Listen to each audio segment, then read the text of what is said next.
আসসালামু আলাইকুম। প্রিয় দর্শক, অন্য মঞ্চের আলাপ চাইতায় আপনাদের সকলকে আমন্ত্রণ জানাচ্ছি। 28শে ফেব্রুয়ারি শুরু হওয়া ইরানের বিরুদ্ধে আমেরিকা এবং ইসরায়েলের যে লড়াই, সে লড়াই কয়েকদিন আগে একটা শান্তি চুক্তির মাধ্যমে একটা আপাতত যুদ্ধবিরতি হয়েছিল, কিন্তু সে যুদ্ধবিরতিও ভাঙার মুখে। কারণ আবার শুরু হয়েছে নতুন করে আক্রমণ। এরই মধ্যে দুদিন আগে গত বৃহস্পতিবার, শুক্রবার, আমেরিকা যুক্তরাষ্ট্রের প্রেসিডেন্টের খবর এসছে যে ইরান প্রেসিডেন্ট ট্রাম্পকে হত্যা করবার চেষ্টা করেছিলেন এবং সেই চেষ্টা ব্যর্থ হয়েছে। এবং তারপরে ট্রাম্প বলেছে 4000 মিসাইল ইরানের দিকে মুখ করে তৈরি রাখা আছে, যে কোনো মুহূর্তে লড়াই আবার শুরু হয়ে যেতে পারে।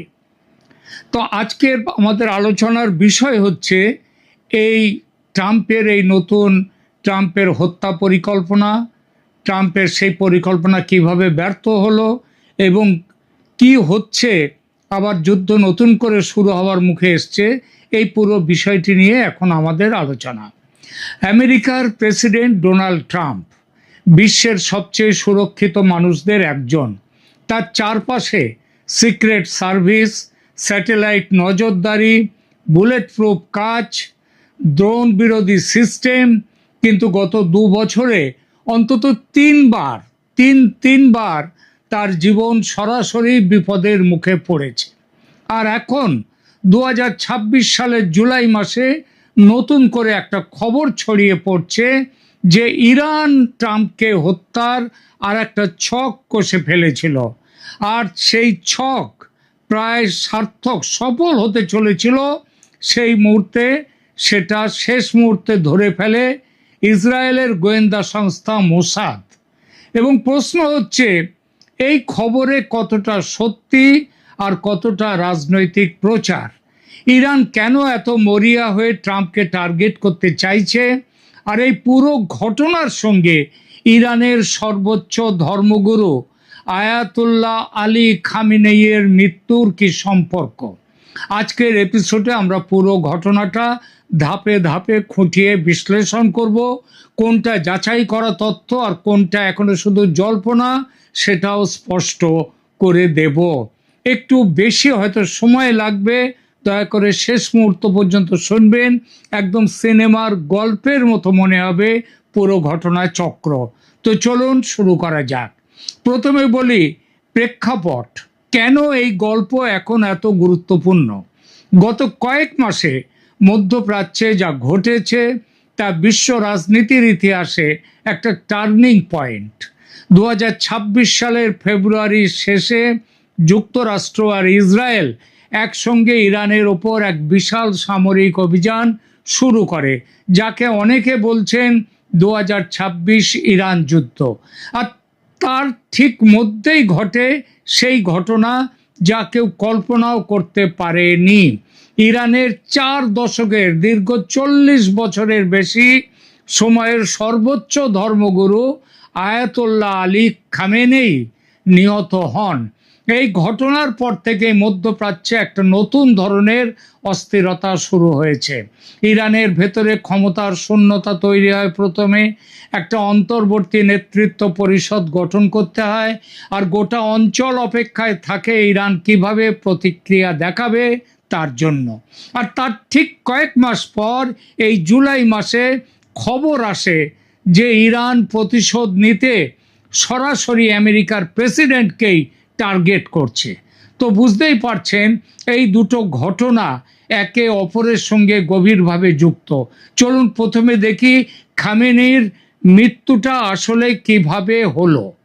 2026 সালের 28শে ফেব্রুয়ারি শনিবার সকাল তেহরানের কেন্দ্রীয় এলাকায় একটা কমপ্লেক্সে, যেখানে সর্বোচ্চ নেতার দপ্তর, বাসস্থান আর জাতীয় সুরক্ষা পরিষদের কার্যালয় একসঙ্গে অবস্থিত, সেখানে একটা জরুরি বৈঠক চলছিল। সেই বৈঠকে ছিলেন খামেনি নিজে, ইরানের প্রেসিডেন্ট মাসুদ পেজেশকিয়ান, রেভলিউশনারি গার্ডসের প্রধান, প্রতিরক্ষা মন্ত্রী, সশস্ত্র বাহিনীর চিফ অফ স্টাফ, সবাই সেখানে উপস্থিত। নিউ ইয়র্ক টাইমসের রিপোর্ট বলছে সিআইএ আগে থেকেই এই বৈঠকের খবর পেয়ে গিয়েছিল, আর সেই তথ্যের ভিত্তিতে ইসরায়েলি বিমান বাহিনী তাদের পরিকল্পনা বদলে রাতের অন্ধকারের বদলে, প্রথমে ঠিক ছিল রাতের বেলায় আক্রমণ করবে, সেটা না করে সকালে একদম নিশানা করে হামলা চালায়।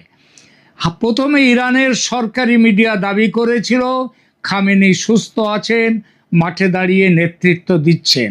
ইরানের পররাষ্ট্রমন্ত্রী আব্বাস আরাগাচি এনবিসি নিউজকে বলেছিলেন যতদূর তিনি জানেন খামেনেই আর প্রেসিডেন্ট দুজনেই জীবিত, কিন্তু কয়েক ঘন্টার মধ্যেই সেই দাবি ভেঙে পড়ে। ট্রাম্প নিজে তার ট্রুথ সোশ্যাল অ্যাকাউন্টে ঘোষণা দেন যে খামেনি নিহত হয়েছেন। তিনি লিখেছিলেন তিনি আমাদের গোয়েন্দা নজরদারি আর অত্যাধুনিক ট্র্যাকিং সিস্টেম এড়াতে পারেননি। আর ইসরায়েলের সঙ্গে ঘনিষ্ঠভাবে কাজ করার ফলে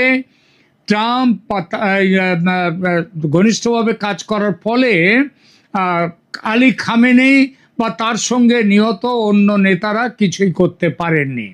রোববার সকালে ইরানের রাষ্ট্রীয় সংবাদ মাধ্যম IRNA সেই মৃত্যুর খবর নিশ্চিত করে, আর ইরান 40 দিনের রাষ্ট্রীয় শোক ঘোষণা করে। খামেনির সঙ্গে সেই হামলায় আরও প্রায় ডজন খানেক শীর্ষ সামরিক ও গোয়েন্দা কর্মকর্তা নিহত হন। রেভলিউশনারি গার্ডসের কমান্ডার মোহাম্মদ পাকপুর, প্রতিরক্ষামন্ত্রী আজিজ নাসির জাদে, জাতীয় প্রতিরক্ষা পরিষদের প্রধান আলী সামখানি আর সশস্ত্র বাহিনীর chief of staff Abdal Rahim Musavi সবাই নিহত হন। ইরানের রেড ক্রিসেন্টের হিসাবে শুধু প্রথম 2 দিনেই আমেরিকা ইসরায়েলের আক্রমণে 7 শতাধিক মানুষ প্রাণ হারান, যার মধ্যে দক্ষিণের শহর মিনাবে একটা স্কুলে হামলায় প্রায় 150 ছাত্রী আর কর্মী নিহত হন। রাশিয়ার প্রেসিডেন্ট ভ্লাদিমির পুতিন সেই হত্যাকাণ্ডকে আন্তর্জাতিক আইনের চরম লঙ্ঘন বলে নিন্দা জানান। এই ঘটনার পর ইরানের প্রেসিডেন্ট নিজেই ঘোষণা দেন প্রতিশোধ নেয়া ইরানের বৈধ অধিকার এবং কর্তব্য। ইরানের সংবিধান অনুযায়ী একটা 3 সদস্যের অন্তর্বর্তী পরিষদ অতঃপর দায়িত্ব নেয় যতদিন না অ্যাসেম্বলি অফ এক্সপার্টস নতুন সর্বোচ্চ নেতা নির্বাচন করে। এখান থেকেই শুরু হয় সেই অধ্যায় যেখানে ট্রাম্পের নাম বারবার উঠে আসতে থাকে ইরানের হিট লিস্টে। ইরান বনাম ট্রাম্প এক পুরনো শত্রুতার ইতিহাস। এখন এখানে একটা জিনিস বোঝা জরুরি, ইরানের এই ট্রাম্প বিরোধী রাগটা মোটেও নতুন কিছু নয়, কিন্তু এটা শুরু 2020 সালে যখন ট্রাম্পের নির্দেশে একটা ড্রোন হামলায় বাগদাদে নিহত হন ইরানের রেভলিউশনারি গার্ডসের কুদস ফোর্সের কমান্ডার জেনারেল কাসিম সোলেমানি। ইরানের কাছে সোলেমানি ছিলেন জাতীয় বীর, প্রায় একজন কিংবদন্তির মতো মর্যাদা ছিল তার মৃত্যুর পর থেকে ইরানের নেতৃত্ব প্রকাশ্যেই ট্রাম্পের ওপর প্রতিশোধের ঘোষণা দিয়ে আসছিল।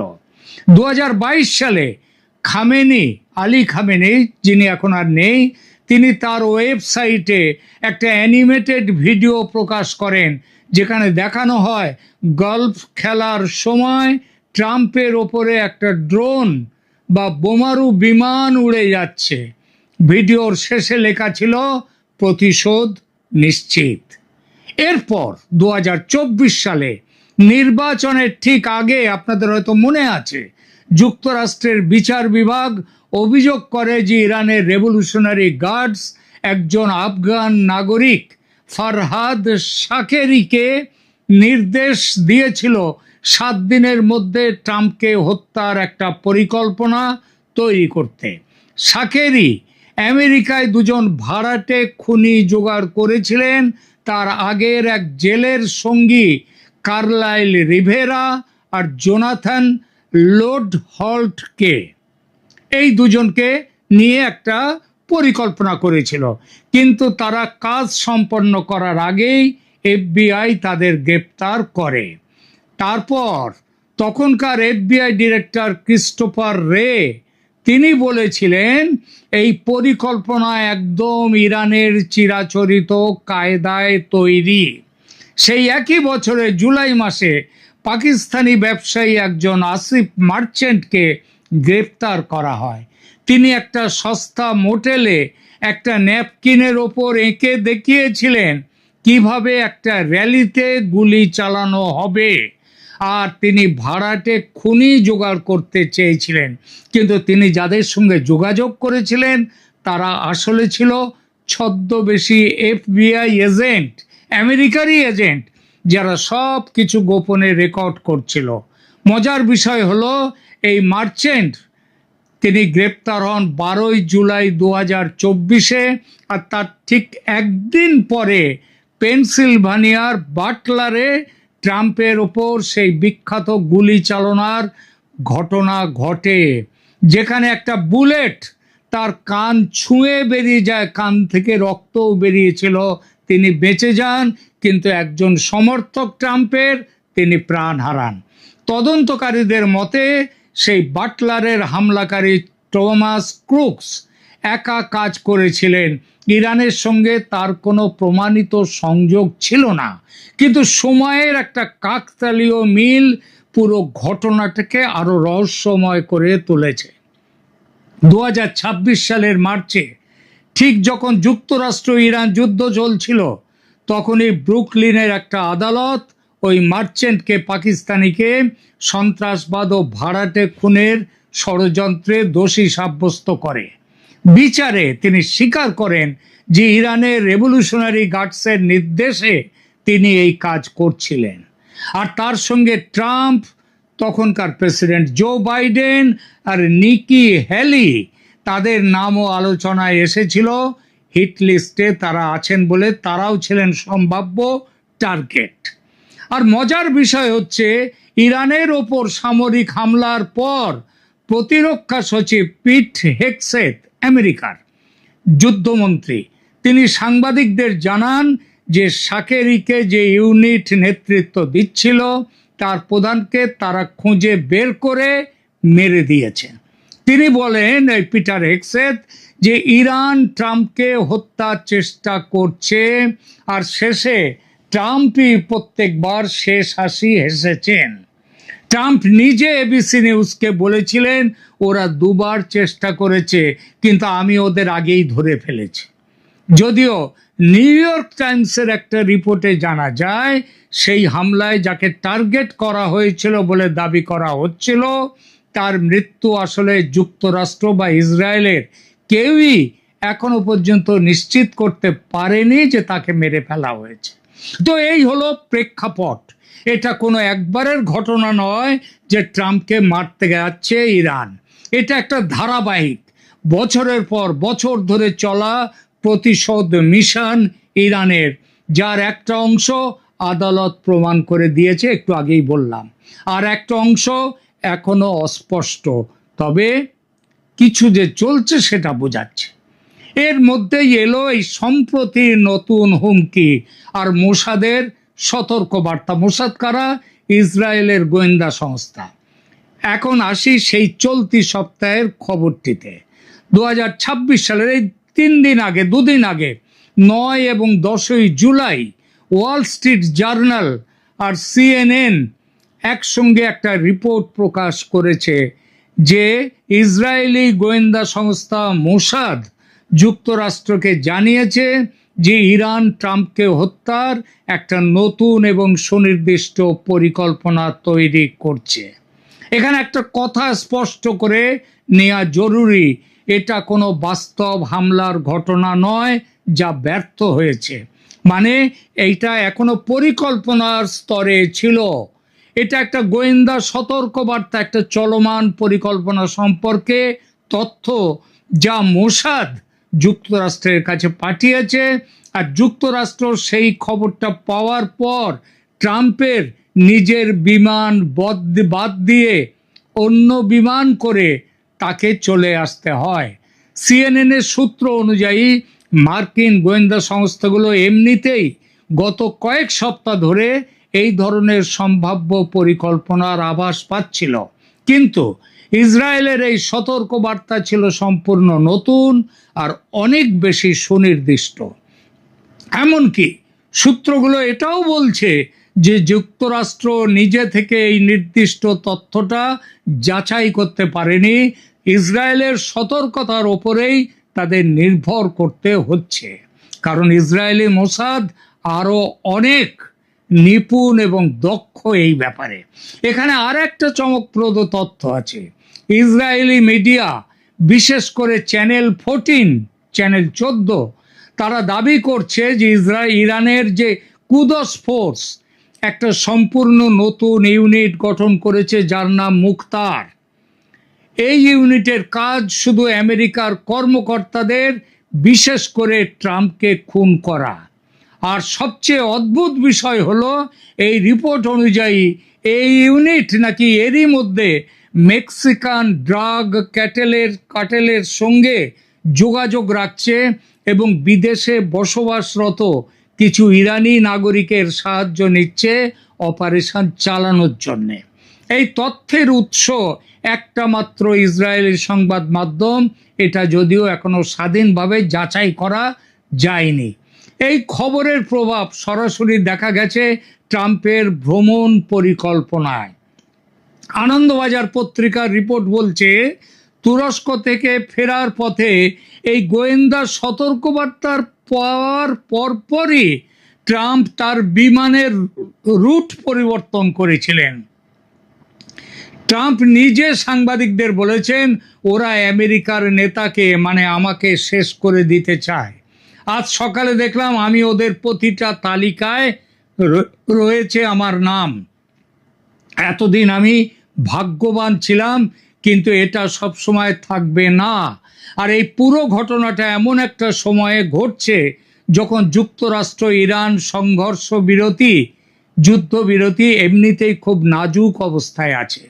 এই সপ্তাহে ট্রাম্প ঘোষণা দিয়েছেন যে সংঘর্ষ বিরতি কার্যত শেষ হয়ে গেছে, আজকালের মধ্যেই, রাতের মধ্যেই আক্রমণ নতুন করে করবেন।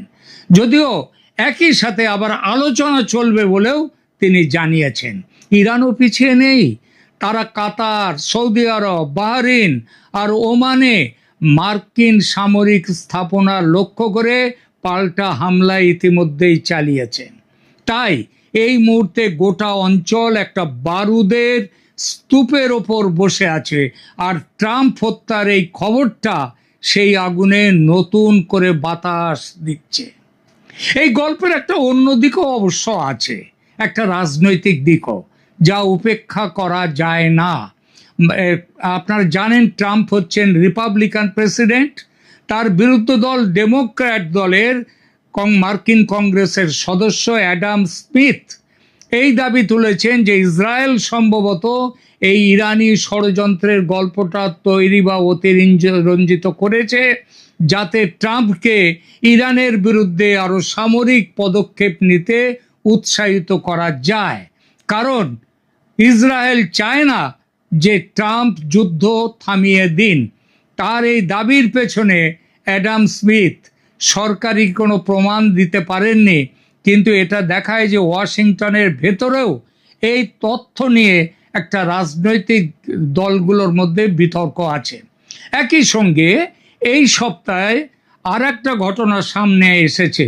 জুন মাসে হোয়াইট হাউসের লনে অনুষ্ঠিত একটা UFC ফাইট ইভেন্টে হামলার পরিকল্পনার অভিযোগে 8 জনকে অভিযুক্ত করা হয়েছে।